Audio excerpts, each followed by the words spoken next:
Hello, welcome back. It has been, I do believe, about 8 months since I have actually attempted to do this once again. Uh, the reason I'm coming back now is because I've got new equipment, new microphone, new computer, and it's got a lot more memory. So hopefully I can actually do this a lot better than I did last time, because I just had too many glitches, too many problems, and way too many issues trying to use Adobe on my HP back there. And I guess, I don't know, after a while, after some wear and tear, because I've had that computer, 4 years roughly, and I guess the memory in it was just not keeping up with the video editing software, Adobe, that I was trying to use, and it just kept glitching and lagging. So I invested in this new PC. It's actually a gaming PC. It's a Dell Tower with an NVIDIA gaming card and an Asus curved tough gaming monitor. So it has more than enough RAM for me to hopefully record and run so much smoother, so much better. So let's give this another shot. Welcome back to Creators Dementia. It has been too long and I am so sorry. Hopefully I can get this on a constant basis. Maybe post a video every Sunday. I'm probably going to post this today, as you know, and I'm making it today because I want to see exactly what I can do now. So, welcome. Welcome back again to Creators Dementia, episode 5. I do believe it is. Is it 5 or 4? I don't remember. Maybe I should look it up before I make a commitment on what episode this actually is. Like I said, it's just been so long, too long. Quick updates before I completely get started. I am married. I got married back in November. Went on a fantastic honeymoon to the mountains down in Tennessee, and like I said, we are extremely happy. I like to believe so anyways. I'm very happy. But yeah, and I'm still working at the same place like I have been for almost 4 years now. And yeah, everything's going really well. We're actually going to go on vacation come the middle of June. So we're going to Virginia. We're going to the beach. My boys have never been to the beach. My girls are too young right now. But okay, so we are actually, sorry, I'm trailing. It's technically an episode 4, but the name Creators Dementia didn't happen till the second episode. So it is actually episode 5. It's just the first video was called Quill Talk instead of Creators Dementia. So we're just going to go with episode 5. I'm going to make sure on my notes here that I didn't make a list for like an episode 4 by accident. It says episode 5, episode 6. Okay, so we are going with Creators Dementia episode 5. Because like I said, the first one was called Quill Talk, episode 1, I'm back, and then I went to Creators Dementia episode 1. We're just going to say Creators Dementia episode 5. Okay. But yeah, that was a quick update on my life. I have not released any more books, but awesome news. Me and a bunch of other writers actually put together stories for a anthology, and I don't know any complete details with it yet. Everything is still being processed, so as soon as I know, you guys will know, and you will get to read a fun short story, a bunch of fun short stories. I was just, insinuating that mine was fun, but there is actually going to be a lot of fun short stories in this anthology. But that's all I can say for now. So yeah, let's get on into it. Episode 5, Creators Dementia. We are going to talk about before I get any further, at the end of this episode, yesterday I asked a bunch of people across my Facebook, just for funsies, if they actually had any questions that they would like me to personally answer. And I did get a couple, so I will be answering those questions at the end of this video here.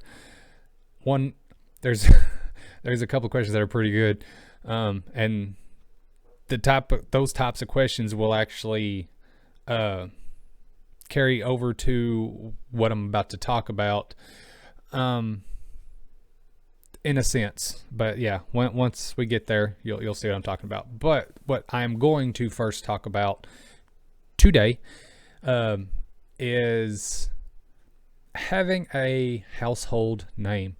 So, of course, Stephen King, Suzanne Collins, I will always mention them because they're my favorite authors. Jay Asher, Gary Paulson. You all know their names. You know who they are, and you will, if you are a true fan, you'll look for their books, and all you gotta do is type in Stephen King, and boom, there's the name, and then there's all of his work. But having a household name is very ominous and difficult when you are from a small town. In my case, anyways, it may be other people has had better luck, but my experience with having the kind of name that I have, it is very difficult to get further out there because mostly only the people in this small town know who I am. But having a household name, like I said, it can be good and bad. Around these parts, I'm known as the Zombie Guy because of my books, and I would donate my time to help with what we had going on every year until this crap hit. But it was called the Zombie Walk.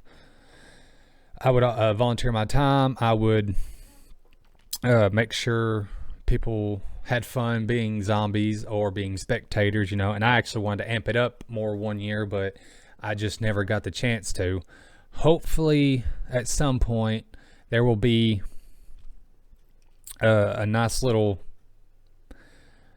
reaching point to where I can amp up the Zombie Walk to make it maybe like a fun run course, or like a zombie chase type deal, and actually have great prizes and things like that. But like, that's off topic. But anyways, my name, besides my actual name, is people would literally call me the Zombie Guy here in my hometown, and that's awesome.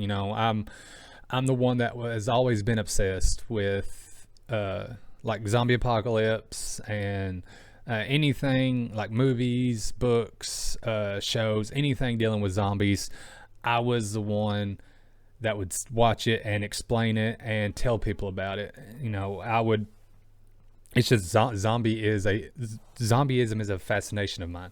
So like I said, my household name was the Zombie Guy. It still is. But living in a small town with a name like that, people automatically are like, Zombie Guy, let's ask him zombie questions.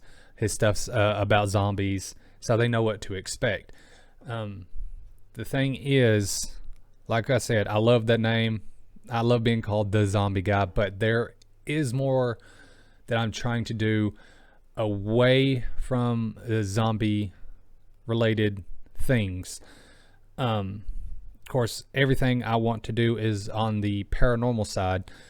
Spirits, demons, angels, heaven, hell, things like that. But my first gig, zombies, and I will never ever be ashamed by that. I love being the Zombie Guy. But I'm hoping my name will become more than just the Zombie Guy. I'm hoping it'll be the author of our town, or that guy that believed he could and he did. It's a dream. So there's some like good and bad things when it comes to having a particular name that people know you by, or like a nickname or anything like that. It just all depends on how you actually hold it, though, how you present that title. And me, I'm very proud of that title. Like I said, I'm just hoping that I get a more broad title as I continue going my way into all things creative. So this establishing a name for yourself, it's kind of like what they say, first impressions are everything. Me writing a zombie book, that was a first impression. So I become the zombie guy. And I love it. I'm not going to lie. I do love being that person. So considering, like, you know, this channel is about creators and all things artistic and creative, going forward and kind of sliding away from the writing aspect of my life, if some of you have seen the episode, y'all, and pay attention to my Facebook or Instagram or even my TikTok, even though I haven't done much with it lately, you know that I'm also very into cosplay. I do Star-Lord, Captain America, Thor, Reaper, who I've created and is also the main character in another novel that I'm working on. I even brought Atlas into it. I created a physical persona of him from Z.E.D.S Rising and Z.E.D.S Wayward Son. I have an elf. And I just got I got a plague doctor mask, so I'm working on that one as well. Created my own staff. That is one of the coolest things ever. Everything I've done, I've bought cosplay wise. I've never actually put stuff together or made anything, but this time me and my two boys, they helped me put together a staff. It's got a blue it's over there. I'd get up and get it, but it's over there, and all this equipment here, it's just, yeah, it'd take more time to get it than it would to show you. But watermelon water. But yeah, I took a Halloween decoration that I got at Walmart and I spray painted it like a very navy blue. I found a stick outside. I think it's actually a tobacco stick, just sitting there in the field. And I drilled a hole in the skull, and I placed the tobacco stick inside the hole. The hole. Wrapped a chain, like that would go on a necklace. I wrapped a chain around it and took some twine to secure it to the stick and kind of just made it spiral up. And I spray painted all that black. And I even wrapped the chain around the bottom jawline of the skull and to fasten it to the stick a little bit more. And it does look pretty cool. I actually got complimented on how it looked, and that was my first shot at creating something like that, so I was very proud.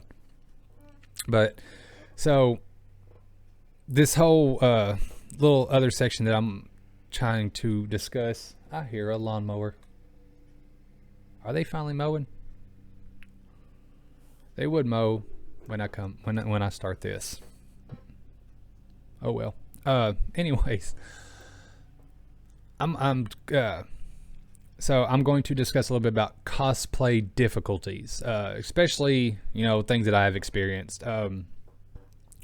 If you want to get like a full-blown costume, such as like the one I got with Captain America or Thor, that crap is very expensive. I'm pretty sure I paid, I know I paid in the hundreds. Like, I know it's all of it's been more than $200 a piece. I'm pretty sure the Captain America outfit was like $260, if not more, and Thor was closer in the $300 range. So, you know, being the kind of person that I am, where I work for a living, I would love to do my hobby for a living. I would love to make that into a career, you know, just writing books all day, selling them, stuff like that. But I cannot do that. I do not make enough money off that. I'm not a big name, so that could never happen. But at least I can do something away from my actual job that excites me, you know, and keeps my mind straight. But like, I can't afford half, like, most of the stuff that comes with being a professional cosplayer. The things I do have, I did work hard for. And I'm not saying nobody's ever worked hard for their stuff. Don't take it like that. I'm just saying that it's difficult for me because I live in the government-controlled world. You know, go to work, pay bills, go home. type deal. You work to pay bills. You have to work to pay bills. So that's mostly what, the financials here go to is, living. But I have been able to, afford the little extra things because I have been working my butt off. We're trying to get a house. Like I said, we're going on vacation, and we have saved money, and we have been working odd hours all day, every day. So, like I said, all the stuff that we obtain was not free. It was worked hard for.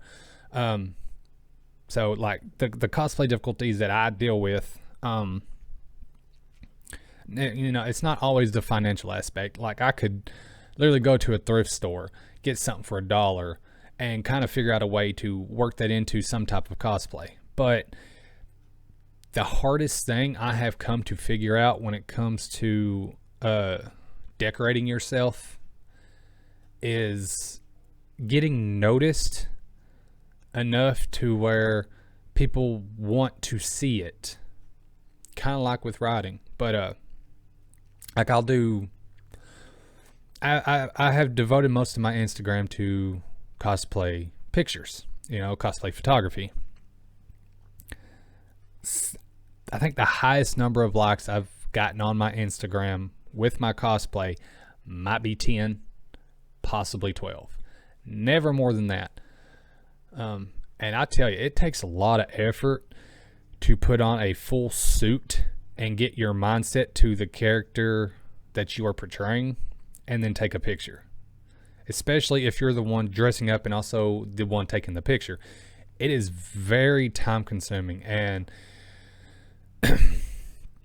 when you think you're like, after you get done taking that picture and you do the filters and you do color distortion and things like that, or you find that the golden moment, the sun is starting to set and it's just that beautiful orange glow across the entire landscape.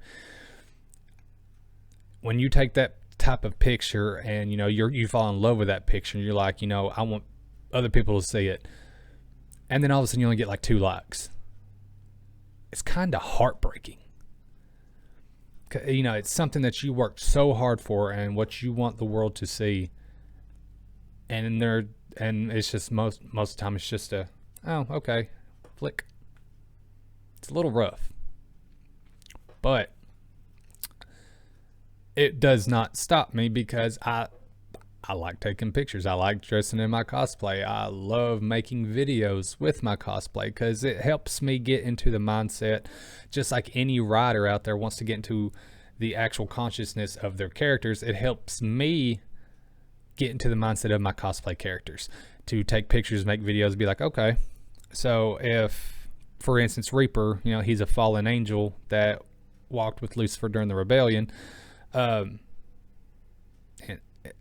when I dress up as him and I can find that right sound, like on TikTok, that can express his exact emotion, that's when I feel at home when it comes to dressing up, because I'm like, okay, I can relate this character with that sound, because he's troubled, he's finding it difficult to be the warrior that he was created to be, and like this perfect sound just exempts his exact personality. Things like that, when you have that good flow, it's unbelievable. But like I said, it's very difficult in this time to be noticed for things that you are passionate about, stuff you're trying to maybe make a career out of.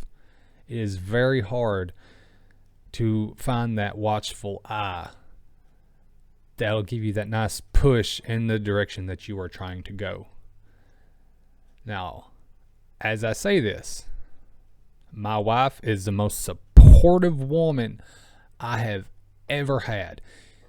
Anytime I want to dress up, she says go for it. Anytime I want to make a video, she says go for it. Anytime I write, she likes to come up behind me and ask me if I'm doing okay and how's it going. This woman, I tell you, my beautiful wife, I got lucky. She truly has stood behind me through all my weirdness, all of my obsessions, and never makes me feel like crap about it. If she loves my picture, loves my video on TikTok, Facebook, Instagram, I'm golden. Most supportive woman ever. So,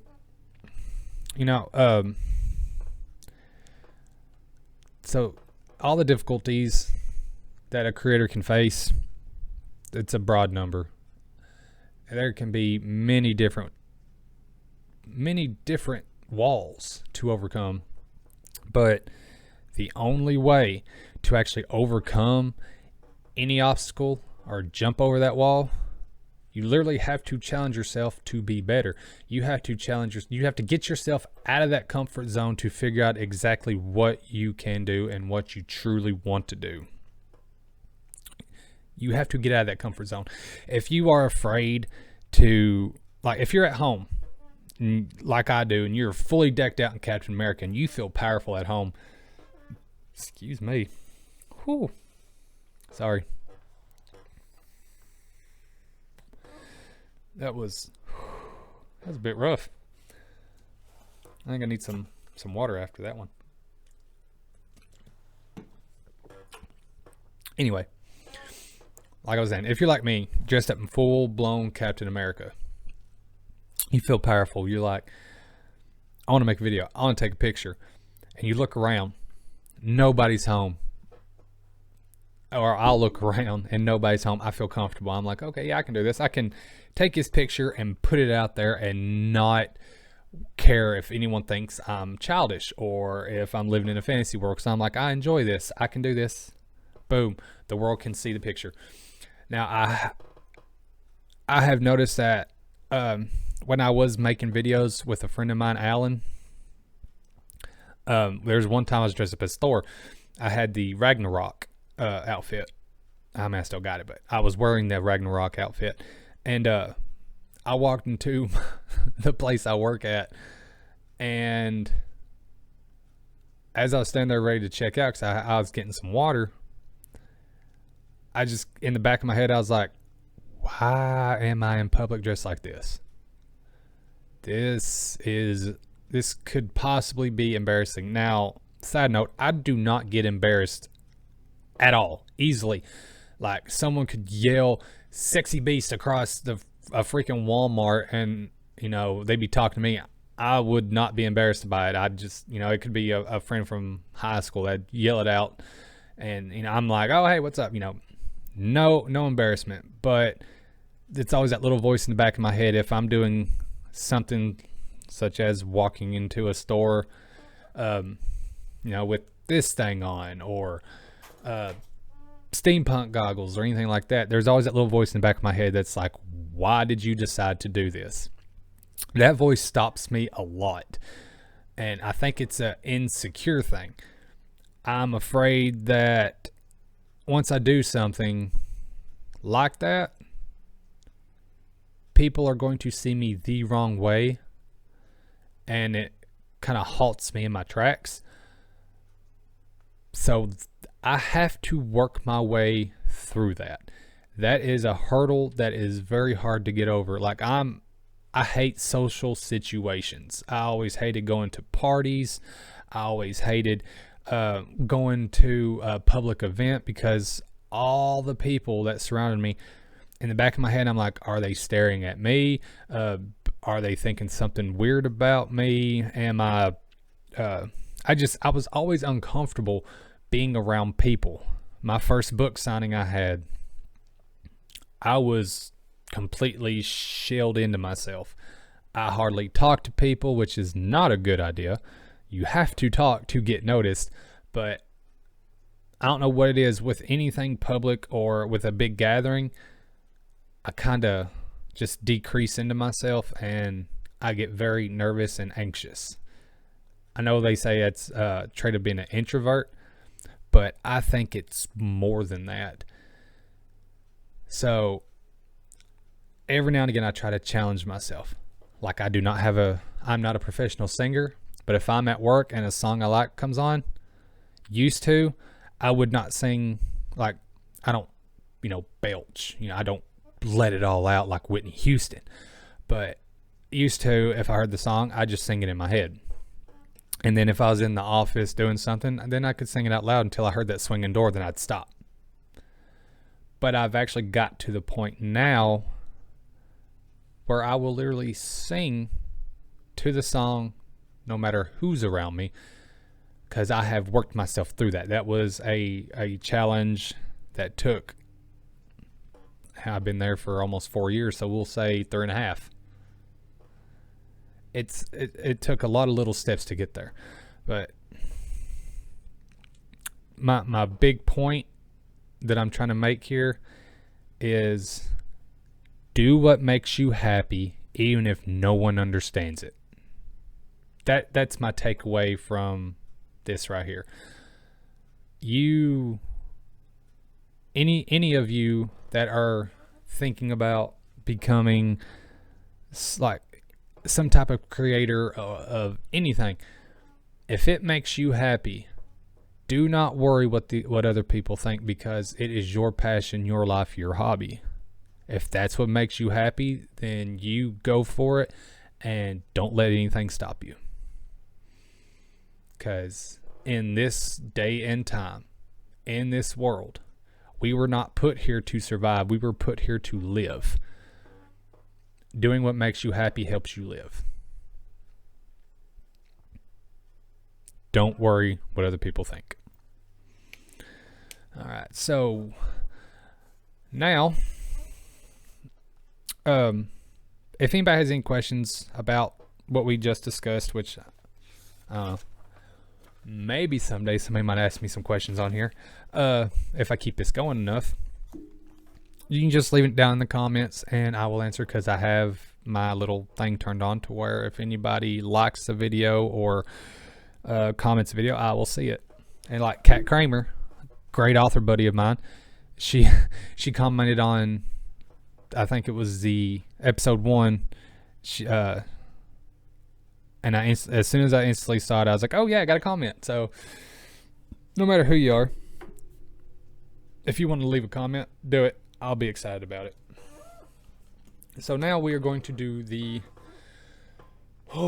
Q&A part, which there's not many questions, so this video is not going to be completely long.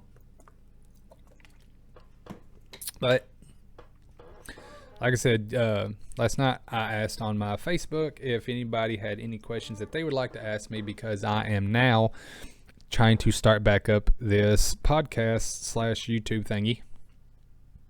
And the first question I got asked is by Linda Hill. She is a great author buddy of mine. I've got her books. I've got The Magician's Curse and The Magician's Blood. It's actually right over there on my bookshelf, right next to my copies of my books. And she asked the age-old question: which came first, the chicken or the egg? And my answer to this question deals with my faith, okay? So, and it's kind of like the whole baby thing. If babies grow to be adults, then why wasn't the first people supposedly babies? Okay, so here's the deal. Because if the first beings on earth were supposedly babies, they would have got eaten by all the creatures in this whole entire world. So my answer to this is the chicken came first, because you have to have that dominant one in order to do the I don't even know how to. You have to have the dominant one in order to continue it on. So kind of like how Adam and Eve, they were adults. They started first, and then everybody came after. Even in the Bible, it says that fawn, I'm pretty sure that's the term used, fawn flew in the air, or, you know, something along that nature. It's in Genesis. So that just means that birds came first, before any eggs. It wasn't no egg placed on ground, hatched, bird grew up, bird got in the sky, bird flew away. It was, they were already in the sky. So chicken had to come first. And that's how I see that whole dilemma. Kind of like the very old age question about how did the chicken cross the road? Or why, not how, why did the chicken cross the road? Many different answers. I'd like to say to go to Chick-fil-A. Because, I mean, that's God's chicken. Come on.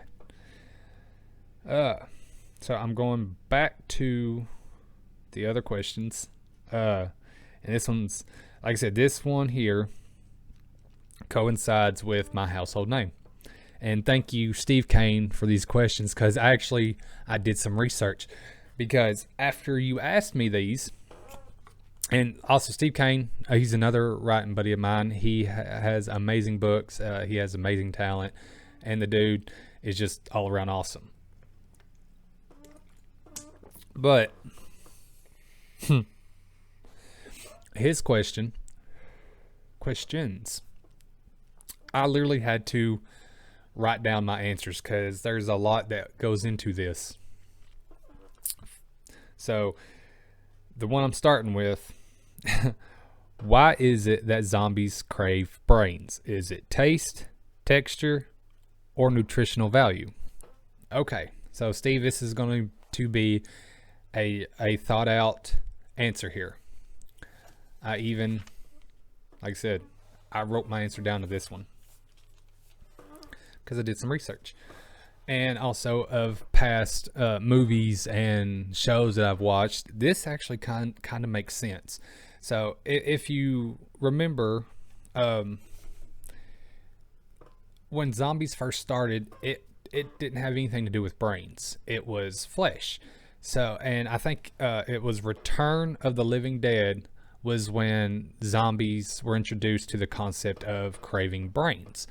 And also, the first movie where they actually ran. There's a FF for you, fun fact. But, so here is my extended answer for why is it that zombies crave brains. Bear with me. Okay, so zombies possibly, and like I said, you can see this in many different movies, TV shows. Zombies possibly have a heightened sense of smell. Okay, like I said, bear with me. If you have noticed in movies, zombies are attracted more to noise and smell. Combine the two together and they can recognize who is human and who is a zombie. You know, a zombie is decomposing. It may not be at a rapid rate, but you know, if it's kind of like, say you get strep throat or your child gets strep throat, there's that certain smell that comes from their throat because of that infection and that virus. You can tell that they're sick. I believe that's the same way with, you know, zombies. If there is a zombie present, they're not going to attack that zombie because they recognize them as another zombie according to smell, because it is highly possible that they put off a certain smell that either, which I'm pretty sure this has never really been touched based on, like informational wise, but it could possibly be a smell that only zombies recognize. That's more than just like a decomposing body. But you know how we all, you know, in shows and movies, kind of like The Walking Dead, for example, which I would use them as another example later. When Abraham and all of them are driving, trying to get to Washington, D.C. With Eugene, they are traveling down the road and they're like, oh, what's that smell? And they look over and it's a horde of freaking zombies out in the field, crossing the road and everything else. You know, that kind of smell humans can recognize. They know that there's a zombie. It is highly possible that zombies also recognize that smell, as well as another smell attached to it. We do not know, but that is part of my theory. That is why zombies do not actually attack other zombies. Now, going back to the original question about zombies and brains. And a zombie's sense of hunger and anger to feed has to be related to some type of starvation that the brain needs. Now, to some, kind of like me, I crave nicotine. I used to be a smoker. Now I'm a vapor. But, some crave nicotine. Some crave alcohol. People, we all crave like different foods, meats, cheeses, dairy products, all that mess. It's like literally all sorts of cravings, even bacon, and bacon is part of pig. If you like pork rinds, that's also pig skin. So, or if you crave the smell of a good football, there's many different factors that can contribute to the actions of a zombie in relation to their senses that could still possibly be there, As an example, I know everybody in this world has heard the story about the mother lifting the car off her kid. Now, and it is very difficult to lift a car, especially a woman that was her size, because she was like, normal. But she lifted the car off her kid to save her kid's life. Okay, so if you think about that kind of situation, she was fueled by adrenaline and fear, and she was able to lift that car up. So that could mean that zombies are driven by the neurons that's still firing in their head, which is anger and hunger, to literally seek out and eat human flesh and or brains. So even if like nothing, because that one wasn't thinking about how she can lift that car. She was like, I got to lift that car. So, there could be different little pistons firing up in the head of a zombie that they are completely relying on, while all the other stuff is just like phantom memory type deal. It's just what am I trying to say? It's just something that they're used to, so they do it. Walking, running, biting, things like that. So, in my theory, zombies are attracted to flesh and the brain because of pheromones, addiction, and attraction. All right, so hear me out on this one. That is why they don't eat each other, of course, like how I said before, the smell and things like that. Zombies are lacking the proper balance of smell and chemical release. So that is why, that could be another reason why zombies don't eat zombies. An example, Walking Dead. The characters Rick and Glenn, during episode 2, they cover themselves in the guts and intestines from zombies to, walk through the horde of zombies that is coming down the road. So they masked their smell to smell like a zombie. I do believe that is very accurate. That is part of my theory. So I think they did good with that. So now,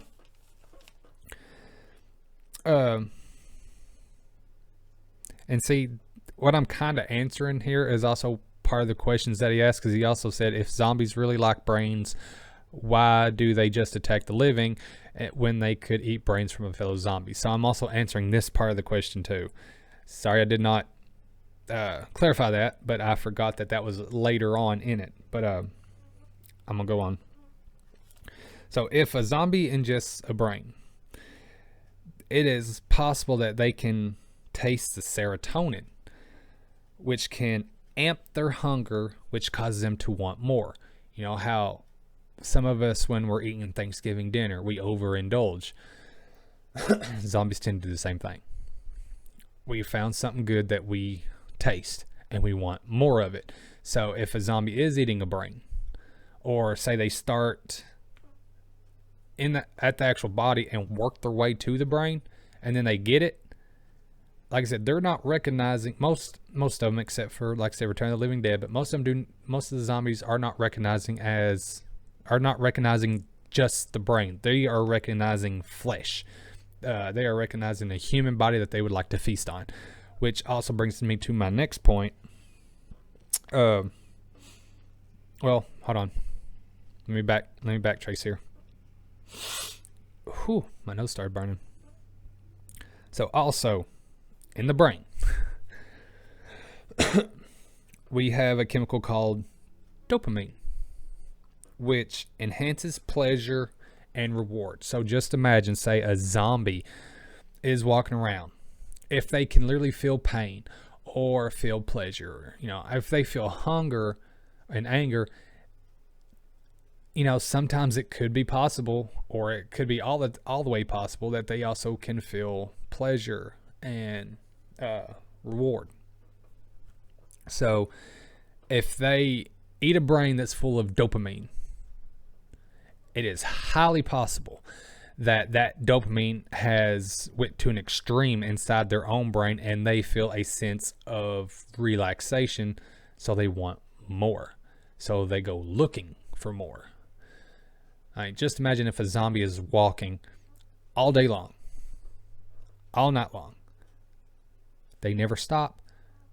Their body is starting to fall apart. They might feel the pain of that.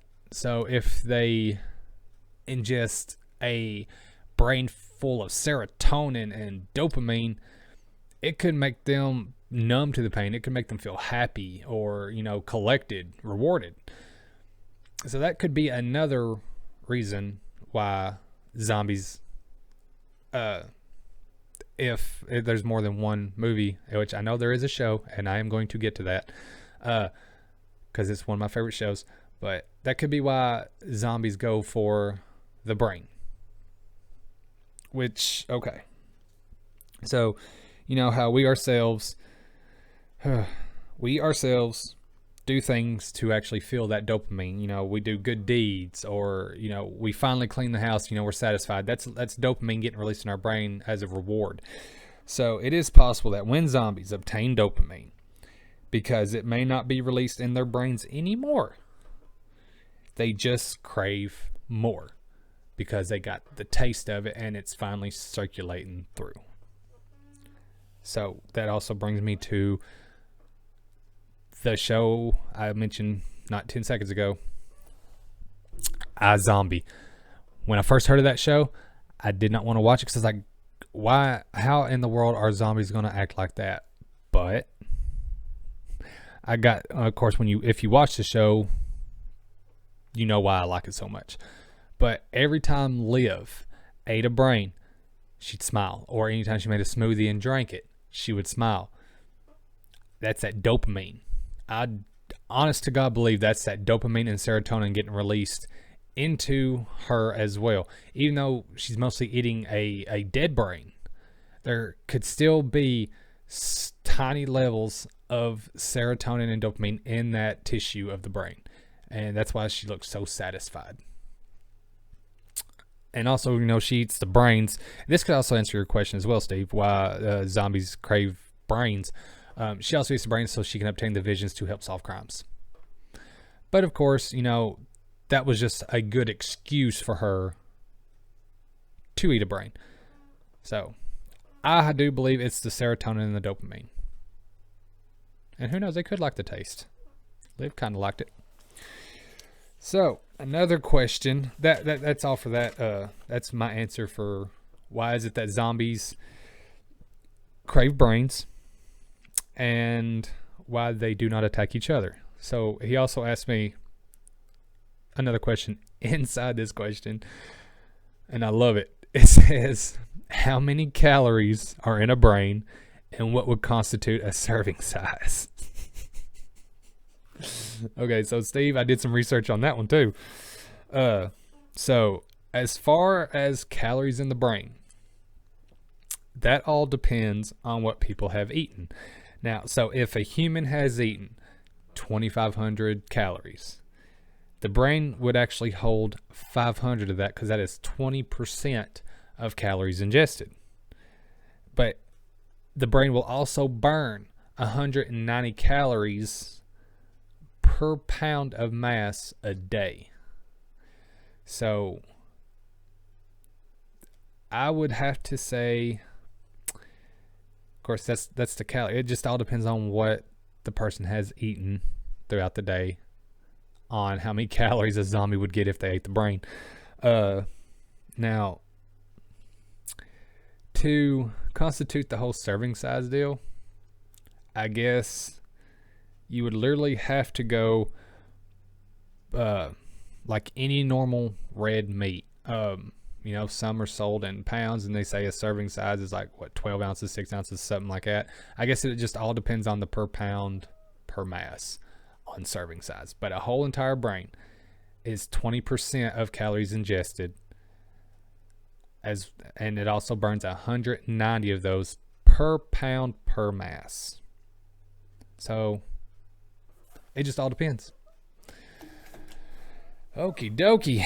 So for my first run back in 8 months, I think we've done pretty well. If you have made it this far, I appreciate it. I did not mean for it to go 45 minutes long, because I wanted to kind of ease you guys back into it, but I've had fun talking about this, and I hope you've had fun listening. And anytime you have a question, please feel free to ask. If you know me on Facebook, you can ask on Facebook. If you want to comment on the channel and ask a question, go for it.